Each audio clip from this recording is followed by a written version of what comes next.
আসসালামু আলাইকুম। দর্শক, খুবই অবাক করার একটি খবর। ফিলিস্তিনের পক্ষে পোস্টে লাইক দেওয়ার অপরাধে ভারতের একজন স্কুল শিক্ষিকা বা অধ্যক্ষাকে চাকরিচ্যুত করা হয়েছে এবং সেই শিক্ষিকা হচ্ছেন মুসলিম। তার নাম হচ্ছে পারভিন শেখ। চিন্তা করতে পারেন ভারতের গণতন্ত্র এবং মত প্রকাশের স্বাধীনতা কোন পর্যায়ে। যিনি একজন শিক্ষক, সচেতন, শুধুমাত্র লাইক দিয়েছে, সেই কারণে তার বিরুদ্ধে এরকম অ্যাকশন। আচ্ছা, ধরেন যদি তিনি হিন্দু হতেন তাহলে কি পারতেন?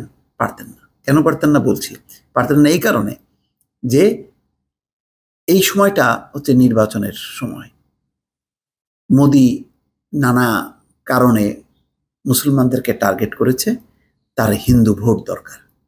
ওই হিন্দু ভোটের জাগরণ না হলে সে পাশ করতে পারবে না। আজকেই একটা ভিডিও করেছিলাম, সেখানে বলেছিলাম যে মোদির মধ্যে অস্থিরতা বাড়ছে। প্রথম, দ্বিতীয় এবং তৃতীয় ধাপ নির্বাচনের পর দেখছে যে মোদি হাওয়া নেই, মোদি ম্যাজিক নেই এবং ভোটারদের উপস্থিতি কম। তিনি নিশ্চয়ই নানা গোয়েন্দা সূত্র থেকে খবর পাচ্ছেন যে পরিস্থিতি বেশি ভালো না। সেই কারণে এখন উগ্রতার দিকে যাচ্ছে। আর সেই ক্ষেত্রে বেছে নেওয়া হয়েছে বা টার্গেট করা হয়েছে মুসলমানদেরকে। তারই একটি অংশ। এমন একটা সময় শিক্ষক পারভিন শেখকে টার্গেট করা হয়েছে, যেটার মানে খুবই মূল্যহীন। দেখেন, শুধু ফিলিস্তিনের পক্ষে আজকে সারা বিশ্ব যে ধরনের মানবাধিকার লঙ্ঘন হয়েছে ইসরায়েলের বিরুদ্ধে, মার্কিন যুক্তরাষ্ট্রের জো বাইডেন পর্যন্ত বিব্রত। মার্কিন শিক্ষার্থীরা বিদ্রোহ করেছে রীতিমতো।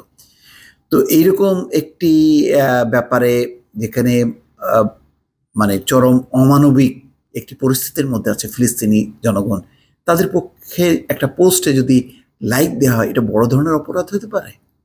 আর এটা তো শিক্ষক হিসেবে সে তো সচেতন, তারও তো মত প্রকাশের স্বাধীনতা আছে। তিনি তো পোস্টও দেননি, শুধুমাত্র লাইক দিয়েছেন।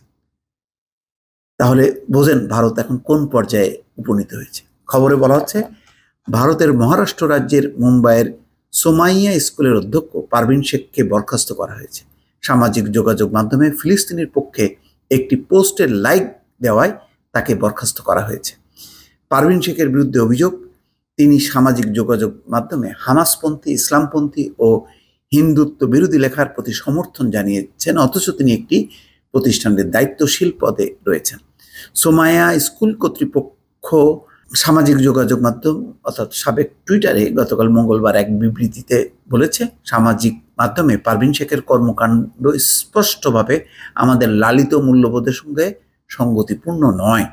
সুতরাং গভীর উদ্বেগ ও সতর্ক বিবেচনার পর তাকে চাকরি থেকে সরিয়ে দেওয়ার সিদ্ধান্ত নেওয়া হয়েছে। পারভিন শেখ 12 বছর ধরে সোমাইয়া স্কুলে চাকরি করছেন। 7 বছর আগে তিনি স্কুলের অধ্যক্ষের দায়িত্ব পালন করছেন। লিঙ্কডাউনে পারভিনের দেওয়া তথ্য অনুযায়ী তিনি 30 বছর ধরে শিক্ষকতা করছেন। কোচিং, মেন্টরিং, শিক্ষকদের কর্মজীবন পূর্ব ও কর্মজীবনে পেশাগত উন্নয়নের ক্ষেত্রে তার বিশেষ দক্ষতা রয়েছে।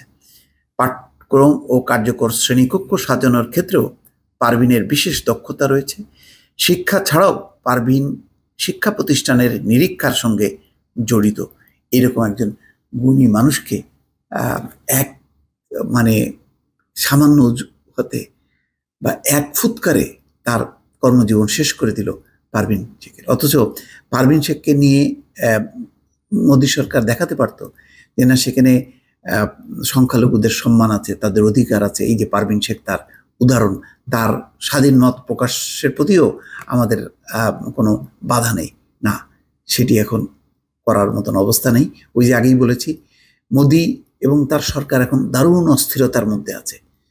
সে কি আগের মতন সেই বিজয় আনতে পারবেন নাকি পারবেন না? এই অস্থিরতার বহিঃপ্রকাশ হচ্ছে পারভিন শেখের চাকরিচ্যুতি। এর মধ্য দিয়ে হিন্দুদেরকে একটা মেসেজ দেয়া যে দেখো, আমরা মুসলমানদেরকে ছাড় দেই না। দর্শক, ভালো থাকবেন। আল্লাহ হাফিজ।